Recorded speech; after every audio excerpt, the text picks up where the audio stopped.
नमस्कार। आज की इस विशेष चर्चा में आपका स्वागत है। आज हम चर्चा करेंगे अपने जीवन को और अधिक सुंदर बनाने के विषय में। ऐसा क्या है कि हम अपने आप में बंधे हुए से महसूस करते हैं और बहुत कुछ करना चाहते हैं लेकिन कर नहीं पाते हैं। ऐसा क्या है कि जो हम करना भी चाहते हैं उसको भी हम उपलब्ध नहीं हो पाते हैं। हमारी साधनाएं पूर्ण रूप से सफल नहीं हो पाती हैं। ऐसा क्या है कि हम अपने आप में एक प्रकार से भयाक्रांत से घूमते रहते हैं, अज्ञात भयों से घिरे हुए। तो ऐसी ही अपनी इस लिमिटेशंस को कैसे हम समाप्त करें, कैसे डिलिमिट करें अपने आप को, कैसे उन तनावों को कम करें, कैसे अपने जीवन में अपने इस चेहरे पर एक स्माइल को वापस लेकर के आएं, ये भी बहुत अधिक आवश्यक है। क्योंकि जब तक मनोबल ऊंचा नहीं होगा, जब तक शरीर में ऊर्जाओं का सर्कुलेशन अच्छा नहीं होगा, जब तक हम अपने आप में खुशी का अनुभव नहीं करेंगे, तो जो कुछ भी हम कर रहे हैं उससे खुशी प्राप्त नहीं, प्रसन्नता प्राप्त नहीं होगी, उससे हैप्पीनेस नहीं बढ़ेगी। उससे हमेशा जैसी हमारी मनोस्थिति है वैसी परिस्थितियाँ बढ़ती चली जाएंगी। तो इसलिए इस सब कुछ को, यानी हमारे इमोशनल लेवल को, भावनात्मक लेवल को भी, हमें ऊर्जात्मक लेवल को भी, अपने मानसिक लेवल को भी हमें क्लीन करना ज़रूरी है। और ये जो क्लीन करने की क्रिया है, ये ऐसी होनी चाहिए कि हम हर क्षण हर पल जो हमारे अंदर विजातीय तत्व बनते चले जाते हैं उनको साफ कर सकें। जब तक हम इन सब बोझों को जो बचपन से अब तक हमने इकट्ठे किए हैं अपने ऊपर से हटा नहीं देंगे, इन बंधनों को पीछे छोड़ नहीं देंगे, तब तक हम एक स्वतंत्र जीव की भांति जीना हमारे लिए मुश्किल होगा। और ये सारे हमने अपने आप ही बनाए हैं और किसी ने हमें नहीं दिए हैं। उदाहरण के लिए मानिए आप बाहर किसी से आपकी गाड़ी टकरा जाती है, आपके अंदर एक प्रकार का क्रोध उत्पन्न होने लगता है। अब आप उसके बाद में जो चालक था दूसरा, उसे लड़ लेते हैं, क्रोध कर लेते हैं, हो सकता है हाथापाई भी कर ले। अब इसके बाद आप वहाँ से निकलते हैं और आपके अंदर एक प्रकार का भय व्याप्त हो जाता है। और वो भय इस बात का कि ये जो सामने वाला व्यक्ति था, आपने इसके साथ सही नहीं किया, ये भी शक्तिशाली है, कुछ हो सकता है ये वापस कहीं लौट के ना आए। और उसके बाद आप अपने गंतव्य पे भी पहुँच जाएंगे और गाड़ी को छुपा कर कहीं साइड में खड़ी कर लेते हैं। बहुत कुछ ऐसा होता है जो इस तरह की घटनाएं हमारे अंदर घटती रहती हैं। अब अगर यदि आप देखें तो इनमें से कुछ भी ऐसा नहीं है जो आप अपने अंदर लेकर के जाएं। ना तो भय, ना वो क्रोध, ना वो आपका गाड़ी छुपाने के लिए कोई कारण या आत्मविश्वास की कमी, कुछ भी ऐसा नहीं है जो आपके अंदर जाने लायक है। आपके अंदर तो होना चाहिए एक आत्मविश्वास। जीवन जीने के लिए जो पल मिले हैं उनके लिए एक प्रसन्नता, ये होना चाहिए आपके अंदर। परंतु हम ये बोझा ढोए चले जाते हैं। पूरा जीवन एक प्रकार का बोझे को ढोते हुए निकल जाना ही एक जीवन कहलाने लगता है। इसलिए ये आवश्यक है कि हम कुछ बेसिक तथ्यों को समझें। जैसे ये जो भी बाहर के इन्फ्लुएंसेस हैं, प्रभाव है हमारे ऊपर, जिसके कारण से हमारे इमोशंस में विभिन्न प्रकार के भाव उत्पन्न होते हैं और वो फिर हमारे लिए घाव बन जाते हैं, नासूर बन जाते हैं, वुंड्स बन जाते हैं। तो इसलिए या तो वो बने ही नहीं, हम उनको अपने अंदर लेके ही ना जाएं, या फिर अगर जा भी रहे तो क्लीन करते रहें, साथ के साथ उनको क्लीन करता जाए, ताकि वो परत दर परत बनते बनते, जैसे पत्थर बनता है ना नदी में, धीरे धीरे मिट्टी आती जाती है, जमती जाती है और उस प्रकार से करते करते एक दिन वो बलुआ पत्थर बन जाता है। ऐसी अवस्था हमारे साथ ना हो, हम हर क्षण हर पल अपने आप में स्वतंत्र जीवन को जी सकें। तो पहली चीज़ ये। दूसरी चीज़, होता क्या है कि इस प्रकार के जब ये फियर्स और ये सब हमारे अंदर जाते हैं तो जगह जगह हमारे शरीर में ब्लॉकेजेस बन जाती हैं, ऊर्जा के चक्र रुकने लग जाते हैं, यहाँ तक कि बहुत बड़ी परिस्थिति में पहुँचते पहुँचते तो ब्लड का सर्कुलेशन भी रुक जाता है, उसकी रक्त वाहिनियाँ भी जो है क्लॉग होने लग जाती हैं। तो इसलिए ये आवश्यक है कि हम उसको पहले स्तर पर ही साफ कर दें, तो ऊर्जा के सभी चक्र हमारे शरीर में चल रहे हों, ब्लॉकेजेस ना हो। तीसरी चीज कि हम जो कुछ भी प्राप्त करना चाहते हैं हम प्राप्त कर सकते हैं, और हमारे को देने वाला भी मिल सकता है। वो जो ज्ञान दे रहा है, वो जो गुरु है, वो जो प्रकृति है, जो शिव है, नारायण है, वो किसी भी रूप में हो, वो जब दे रहे हैं तो लेने के लिए हमारा पात्र भी तो साफ होना चाहिए। समय के साथ हम अपने अंदर इतनी गंदगी इकट्ठी करते चले जाते हैं कि आप ऐसे मानिए कि उस पात्र में अगर कीचड़ भरी हुई है और उसके अंदर कोई अमृत की बूंदें भी डाली जाएं तो क्या होगा। शिष्यत्व का अर्थ ही होता है अपने जीवन के अपने उस पात्र को क्लीन कर लेना, ताकि जो भी ज्ञान की कुछ बूंदें मिलें, जो भी अमृत की या रस की बूंदें प्राप्त हो, उसको हम पूरी तरीके से प्राप्त हो सके, वो हमारे लिए पूरी तरह से संभव हो सके। और उसके लिए आवश्यक है कि हम अपने अंदर से पूरी तरह से क्लीन हों।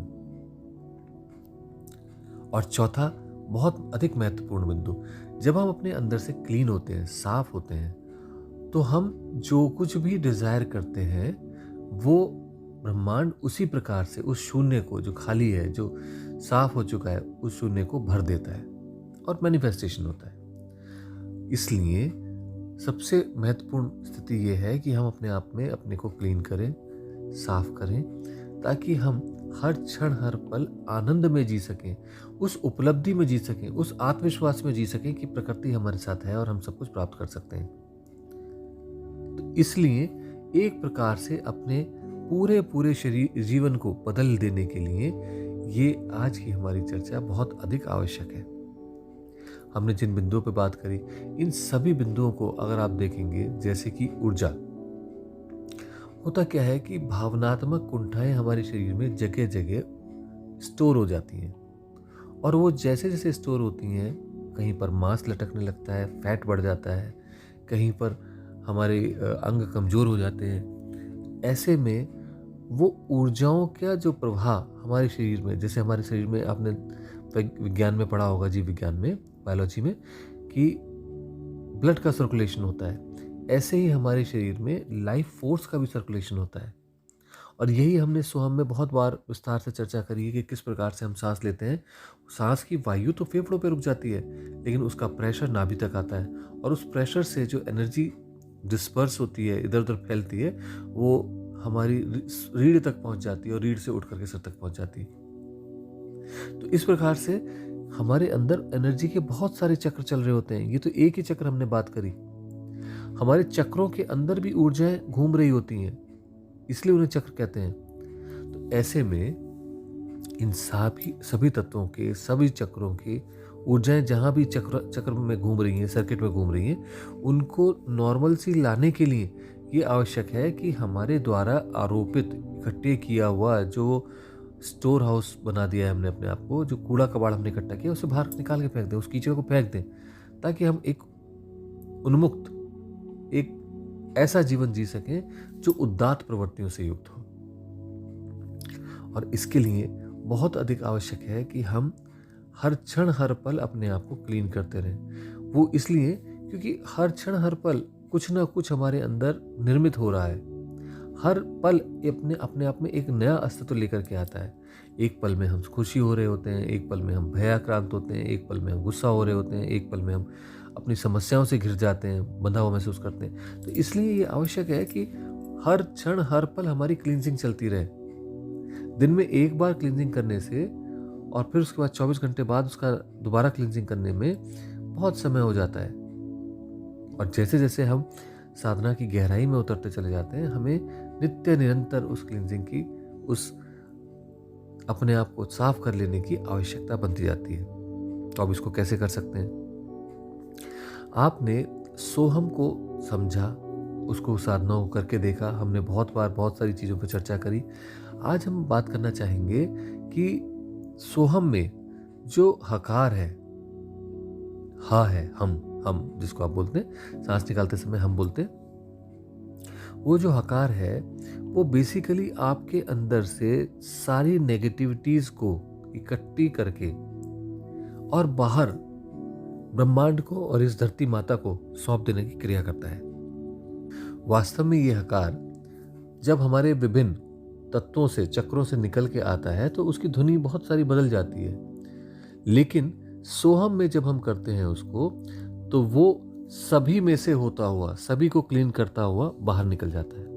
और इसलिए ये बहुत अधिक आवश्यक है कि जब आप सोहम का ध्यान करें, सोहम से जप करें, अजपा जप करें, तो साथ ही साथ नेक्स्ट लेवल को अपने लिए धीरे धीरे खोलते चले जाएं। अब नेक्स्ट लेवल क्या होगा? आपने श्वास प्रश्वास ली, फिर उसके साथ सोहम को जोड़ा, यानी उसको सुना, उस कॉस्मिक साउंड को महसूस किया, और उस कॉस्मिक साउंड के बाद में क्या होगा? आपको वो ब्रह्मांडीय ज्ञान की प्राप्ति होगी, यानी कि वो जो दर्शन है वो प्राप्त होगा। और वो दर्शन क्या है? आपको अपने अंदर उन कलर्स का आना जाना दिखाई देने लगेगा।